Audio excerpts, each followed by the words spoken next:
തൃശൂർ കൊടകരയിൽ ദലിത് യുവാവ് അക്ഷയ് കൃഷ്ണനെ കൊലപ്പെടുത്താൻ ശ്രമിച്ച കേസിലെ പ്രതിയായ ബി.ജെ.പി. പ്രാദേശിക നേതാവ് സിദ്ധൻ ഭായിയുടെ മുൻകൂർ ജാമ്യാപേക്ഷ ഹൈക്കോടതി തള്ളി. ചാലക്കുടി ഡിവൈഎസ്പിയുടെ റിപ്പോർട്ടിന്റെ അടിസ്ഥാനത്തിലാണ് നടപടി. മുൻകൂർ ജാമ്യം നിഷേധിച്ചതോടെ പ്രതി ഒളിവിൽ പോയി. വിവരങ്ങളുമായി തൃശൂരിൽ നിന്ന് ലെവിൻ കെ വിജയൻ ചേരുന്നുണ്ട്. ലെവിൻ, ഈ പ്രതിയും ആശുപത്രി അധികൃതരും പോലീസും ചേർന്നായിരുന്നു ഇതിലൊരു അട്ടിമറിക്ക് ശ്രമിച്ചിട്ടുണ്ടായിരുന്നത്. അതിലിപ്പോൾ ജാമ്യത്തിനുള്ള ശ്രമമാണ് കോടതി റദ്ദാക്കിയിട്ടുള്ളത്. ഒളിവിൽ പോയിരിക്കുന്നു പ്രതി. എന്തൊക്കെ നീക്കങ്ങളാണ് ഇനി പോലീസ് നടത്തുക? വിശദാംശം.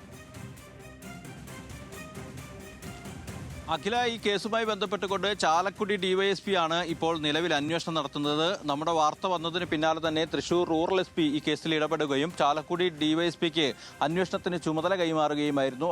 അക്ഷയ് കൃഷ്ണന്റെ പരാതിയിൽ പോലീസും സ്വകാര്യ ആശുപത്രിയും പ്രതികളുടെ ബന്ധുക്കളും ചേർന്ന് ഈ കേസ് വധശ്രമ കേസ് അട്ടിമറിക്കാൻ ശ്രമിച്ചു എന്നുള്ളതായിരുന്നു ആരോപണം. ആരോപണത്തിൽ കഴമ്പുണ്ടെന്ന് എസ്.പി നടത്തിയ അന്വേഷണത്തിൽ വ്യക്തമായതോടുകൂടി SC/ST അട്രോസിറ്റി നിയമങ്ങൾ പ്രകാരം കൂടി ഈ സംഭവത്തിൽ കേസെടുക്കണമെന്ന കാര്യം നിർദ്ദേശിച്ചുകൊണ്ടാണ് ഡിവൈഎസ്പിക്ക് അന്വേഷണം കൈമാറിയിട്ടുള്ളത്. ഡിവൈഎസ്പി തലത്തിലുള്ള അന്വേഷണം ഇപ്പോൾ പുരോഗമിച്ചു വരികയാണ്. ചാലക്കുടി ഡിവൈഎസ്പി PC വിജയകുമാർ ഈ പരാതിക്കാരന്റെ അടക്കം മൊഴി ഇതിനോടകം തന്നെ രേഖപ്പെടുത്തിയിട്ടുണ്ട്. ഈ കേസുമായി ബന്ധപ്പെട്ടുകൊണ്ട് ആരോപണ വിധേയരായിട്ടുള്ള മറ്റുള്ള ആളുകളുടെ കൂടെ മൊഴി രേഖപ്പെടുത്തിക്കൊണ്ടിരിക്കുന്നു.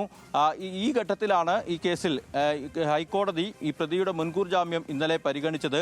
ഈ ഹൈക്കോടതി ഈ മുൻകൂർ ജാമ്യം കേസ് പരിഗണിക്കുമ്പോൾ ചാലക്കുടി ഡിവൈഎസ്പി റിപ്പോർട്ട് കൈമാറുകയും കൂടി ചെയ്തു. ഈ വധശ്രമ കേസിൽ നടന്നിട്ടുള്ള അട്ടിമറികളും തെറ്റായ സർട്ടിഫിക്കറ്റുകൾ ഉപയോഗിച്ചുകൊണ്ട് പ്രതി വാദിയായിട്ടുള്ള അക്ഷയ് കൃഷ്ണനെ ഭീഷണിപ്പെടുത്തി, പ്രതിയുടെ ബന്ധുക്കൾ ഭീഷണിപ്പെടുത്തി അഫിഡവിറ്റ് വാങ്ങിയതടക്കമുള്ള കാര്യങ്ങൾ ഇത്തരത്തിൽ രേഖപ്പെടുത്തിയാണ് കോടതിക്ക് റിപ്പോർട്ട് കൈമാറിയത്. ഇതേ തുടർന്നാണ് പ്രതിയുടെ മുൻകൂർ ജാമ്യാപേക്ഷ കോടതി തള്ളിയത്. ഇതിന് പിന്നാലെ തന്നെ ഇയാൾ ഒളിവിൽ പോവുകയാണ്. നേരത്തെ കൊടകര പോലീസ് ആയിരുന്നു ഇപ്പോൾ കേസ് അന്വേഷിച്ചിരുന്നതെങ്കിൽ ഇപ്പോൾ ചാലക്കുടി ഡിവൈഎസ്പിക്ക് കേസ് അന്വേഷണം കൈമാറുകയും കേസിന്റെ സാഹചര്യങ്ങൾ കൂടുതൽ ശക്തമാവുകയും ചെയ്തതോടുകൂടിയാണ് ഇയാൾ ഇപ്പോൾ ഒളിവിൽ പോയിരിക്കുന്നത്. പ്രതിയെ കണ്ടെത്താനുള്ള നീക്കങ്ങൾ പോലീസ് ആരംഭിച്ചതായാണ് ഉന്നത ഉദ്യോഗസ്ഥർ തന്നെ നമ്മളോട് വ്യക്തമാക്കിയിട്ടുള്ളത്. വധശ്രമ കേസ് അട്ടിമറിച്ചു എന്നുള്ളതായിരുന്നു നമ്മളുമായി ബന്ധപ്പെട്ടുകൊണ്ട് നമ്മൾ നൽകിയ വാർത്ത. ഈ കേസിലെ സാധൂകരിക്കുന്ന തരത്തിലുള്ള നിരവധി തെളിവുകളും നമുക്ക് ലഭിച്ചു. പ്രതിയായിട്ടുള്ള സിദ്ധൻ ഭായിയുടെ ബന്ധുക്കൾ ചേർന്ന് അക്ഷയ് കൃഷ്ണനെ ഭീഷണിപ്പെടുത്തി മജിസ്ട്രേറ്റിന് മുന്നിലെത്തിക്കുകയും അവിടെ നിന്ന് അഫിഡവിറ്റ് എഴുതി വാങ്ങുകയും ആ അഫിഡവിറ്റിന്റെ ബലത്തിൽ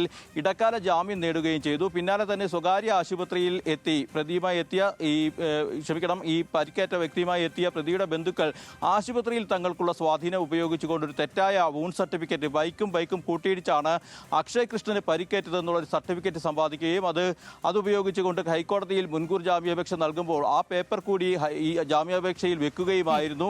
ഇക്കാര്യങ്ങളെല്ലാം പരിശോധനയിൽ ദലിത് യുവാവിനെ കൊലപ്പെടുത്താൻ ശ്രമിച്ച കേസിൽ ഇപ്പോൾ പ്രതിയുടെ മുൻകൂർ ജാമ്യാപേക്ഷ ഹൈക്കോടതി തള്ളിയിരിക്കുകയാണ്. ലെവിൻ കെ വിജയനാണ് വിവരങ്ങൾ നൽകിയത്.